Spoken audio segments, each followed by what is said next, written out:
안녕하세요. 도니마니입니다. 오늘은 하자담보채금에 대해서 공부해 볼까 하는데요. 이제 부동산을 매매하고 소유권을 이전해서 살다가 누수라든가 결로 곰팡이 이런 것들이 생겼을 경우에는 어떻게 해야 될지 모르거나 계약할 때도 이 부분에 대해서 우려하시는 분들이 많아서 여기에 대해서 정확히 짚고 넘어가 보도록 할게요. 일단 먼저 하자담보채금이 뭔지를 알아야 되는데요. 하자담보책임이란 매매, 교환, 도급 등 계약 목적물의 계약 체결, 위험 이전 시 이미 존재하여 있던 하자가 있을 때 매도인, 임대인이 일정 기간 동안 책임을 지도록 강제해서 만들어지는 법령이고요. 매도인 인도 후에 드러나는 하자를 상대방이 발견했을 때도 구제받을 수 있도록 하는 사후적 보존 장치라고 할 수 있습니다. 쉽게 얘기하자면 계약을 체결했을 때 또는 소유권, 부동산 같은 경우는 소유권 이전까지 우리가 몰랐던 하자가 나중에 넘어간 이후에 발생하면 여기에 대해서도 매도인이 책임을 져야 되는 부분인데요. 무조건 다 책임지는 부분은 아니니까 하나씩 알아보도록 할게요. 이 법적 근거는 뒤에 법문을 보여드릴 텐데 매매 교환에서는 이게 대부분 민법에 가 있어요. 민법이라든가 여기 많이 있는 특별법은 따로 뺄게요. 특별법은 새로 신축 분양하는 부분에 대해서 강제했던 부분이니까 이거는 이제 일반 매매 부동산 매매 거래랑 상관이 없고 왜 민법에 나와 있느냐? 보통 우리가 쉽게 이해하기는 주택임대차보호법, 상가임대차보호법 같은 경우에는 임차인의 지위가 낮다고 생각하는 약자라고 생각하기 때문에 보호할 수 있는 특별법으로 만들어진 강행 규정이고 매매는 사는 사람 파는 사람이 동등한 입장이다. 어느 쪽이 약자가 아니다 라는 거를 인식을 하기 때문에 쌍방간에 적용하는 법령은 민법 또는 상법에 규제가 됩니다. 그러면 어떤 거 있는지 실무에서 한번 보도록 할게요. 민법 중에서 중요한 것만 읽고 넘어갈게요. 580조에 매도인의 하자담보 책임이라고 딱 나와 있어요. 여기는 매매인 목적물에 하자가 있을 때에는 여기 매수인이 하자가 있을 때는 하자담보 책임을 져야 된다는 거고 매수인이 알았거나 아니면은 과실로 알지 못했을 때는 하자담보가 지어지지 않는다는 내용이에요. 여러 가지가 있지만 여기에는 이제 제척기간이라는 게 그 매수인이 발견한 사실을 안 날부터입니다. 이게 잔금을 치르고 소유권 이전이 된 날이 아니라 내가 살다가 1년이 지나서 발견하면 중대하자가 있다는 걸 발견했으면 그걸 안 날서부터 이제 시작이 되는 거고요. 70조, 80조 부분에 대해서 뭐 이런 것들도 다 보면은 이런 거를 했을 경우에 계약을 해제하거나 손해배상을 청구할 수 있다라는 부분이에요.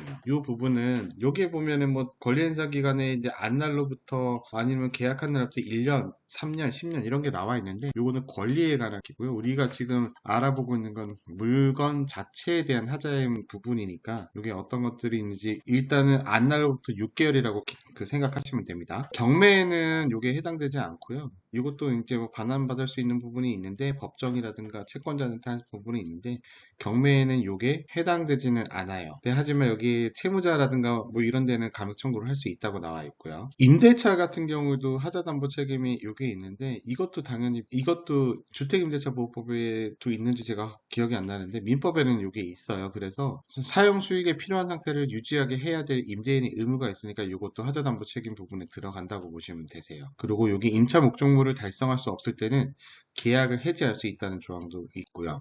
그러면은 여기 하자 이거를 성립하는 요건이 굉장히 중요한데요. 이거는 하자가 존재하고 있어야 돼요. 내가 매매를 한 이후에 물이 샜는데 거기서 물이 샜는데 그 전까지는 하자가 없었다가 소유권 이전한 다음 날부터 생겼다. 그거일 경우에는 하자담보 책임이라고 매도자한테 손해배상이라든가 그 요청하거나 하는 걸 할 수 없어요. 그러니까 객관적이고 주관적인 하자가 이미 존재하고 있었어야 되고 위험 이전의 시점 요거는 계약할 때 또는 통상 부동산은 소유권이 이전해서 잔금을 치르고 소유권이 이전할 때 주택을 인도한 때 이때를 기준이라고 보시면 되고요. 이때도 하자가 있었어야만 하는 겁니다. 그리고 요거는 적시 통지는 알게 된 날부터 6개월 안에 꼭 하셔야 돼요. 요거를 하지 않으면 그냥 넘어가 버려요. 그리고 여기서도 이제 이따가 설명을 드리겠지만 안다고 해서 정지시키는 게 아니라 발견하면 즉시 통지를 하면 그 6개월 안 날로부터 6개월 안에 통지를 하면 그때부터는 이제 제적 기간이 해당되지 않으니까 그때부터 이제 협의를 하셔서 배상을 받든지 처리를 하든지 할 수가 있습니다. 이제 매도인의 하자담보 책임은 권리구제 사항이라고 해서 다시 이제 계약을 해제를 할 수 있어요. 원상으로 돌릴 수 있어요. 하지만 부동산이라는 게 취득세도 내고 뭐 이런 것들도 내기 때문에 때문에 거주도 하고 있기 때문에 쉽사리 이뤄지지 않아서 실질적으로 판례에서도 집을 지을 수 있는 농지, 토지 같은 경우에는 많이 나와요.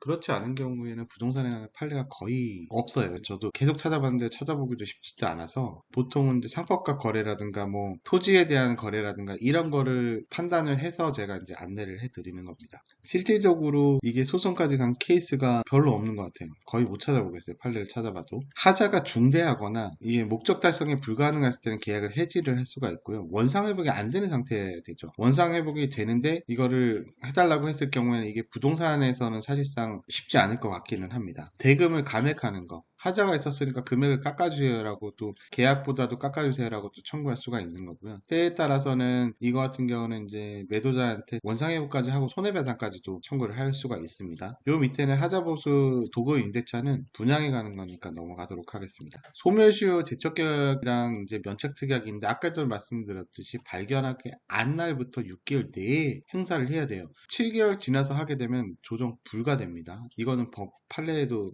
소멸시효 제척기간이 나와 있으니까 여기 권리행사 기능이 3년, 10년이 있는데 이거는 악의적으로 했을 경우에 3년 또는 10년인 거예요. 채무계약이라는 계약 채무는 손해배상은 일반적으로 10년을 가는 거고 중요한 6개월 안에 무조건 하시면 돼요. 꼭 이거 권리행사를 하셔야 됩니다. 면책특약.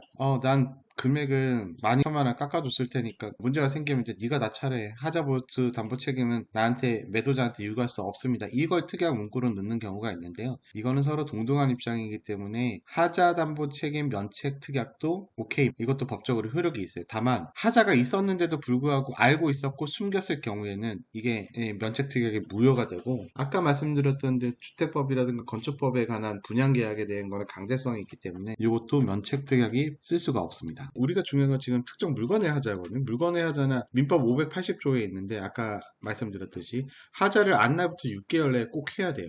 이 제척기간이라는 거는 소멸시효가 아니라 중단 정지가 불가능해요. 하지만 이거는 재판을 통해서 정신을 시킬 수는 있는 건 당연하지만 통지만으로도 이거를 정지를 시킬 수가 있으니까 알게 되면 무조건 6개월이 되기 전에 무조건 알자마자 일단은 얘기를 해놓고 시작하는 게 좋습니다. 대법원에도 판례도 나와 있고요. 물건의 하자 중에서 매수인이 악의와 가실이 있을 경우 사면서 저게 있었다는 걸 안 알지만 내가 계약하고 원상회복 해달라 그러고 손해배상을 청구해서 매도자한테 돈을 뜯어야지 이거 해당하지 않습니다. 이거를 해달라고 얘기를 할 수가 없어요. 근데 반대로 매도인이 악의적으로 고의하고 은폐를 했을 경우에는 보통은 요 같은 경우에는 판례가 나와 있는데 매도인을 했을 경우에는 이제 그 소유권 이전된 다음부터 10년이 지나면 없어져요. 원래는 매수인이 안 날부터 6개월이라고 했는데 불법행위라든가 이런 게 있으면 3년. 되게 악질적이다 할 경우에 10년까지도 된다고 보시면 됩니다. 이 10년에 대한 제척 기간은 무조건이에요. 소송으로 정지하거나 하지 않으면 10년 이후에는 이거 정말 악의적으로 거짓말해서 속였어 하더라도 소송하면 져요. 그러니까 안날부터 6개월 이게 제일 중요합니다.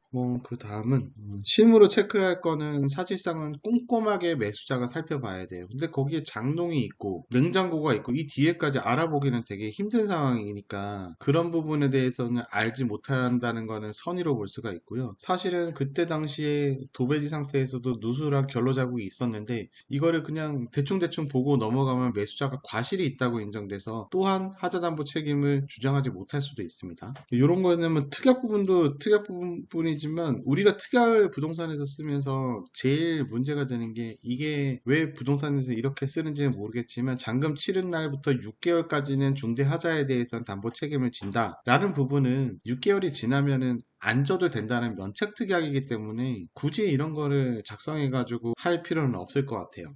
매도자, 매수자분들이 이런 것을 잘 모르니까 그냥 쉽게 넘어가지만 사실은 아는 사람들 같으면 이게 큰 문제가 될 수가 있어서 담보 책임이 아니라 담보 배제 특약이 되는 거기 때문에 6개월이 지나면은 없어진다는 배제 특약이 되기 때문에 그런 부분에 대해서 계약서는 작성하지 않는 게 좋아요. 요거는 사진이라든가 이런 거 찍고 영상업체에다 확인한 다음에 손해배상 할 때도 핵심이 되는 거고요. 판례들이 있는데 뭐 하자담보 책임이라든가 이런 거 있는데 이게 지금처럼 소유권 매매 아파트를 매매했다가 소유권을 했는데 결로가 생겨서 이 부분 누수가 생겨서 이 부분에 대해서 판결을 구해주세요 했던 판결이 없어요. 그래서 거기에 비슷한 상법권이라든가 판결 내용에서 주요화되는 취지에 대한 걸 썼기 때문에 참고용으로만 아시면 됩니다. 국토교통부에서 나오는 이제 운영 지침은 새로운 이제 공동주택을 지을 때 분양에 관한 거고요. 이것들도 다음에 기회가 있으면 하도록 하겠습니다. 요약을 할게요. 하자담보 책임은 매도자나 매수자나 일부러가 아니어도 사후적 무과실 책임을 져야 되는 부분,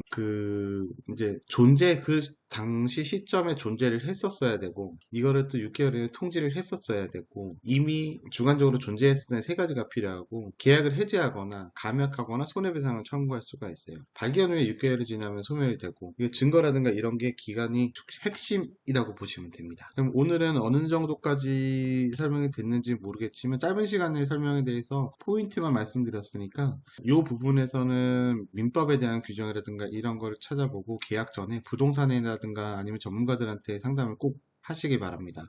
궁금하신 분 있으면 댓글로 남겨주시면 제가 시간이 나면은 확인하고 답변을 달아드릴게요. 오늘도 도와주셔서 감사합니다.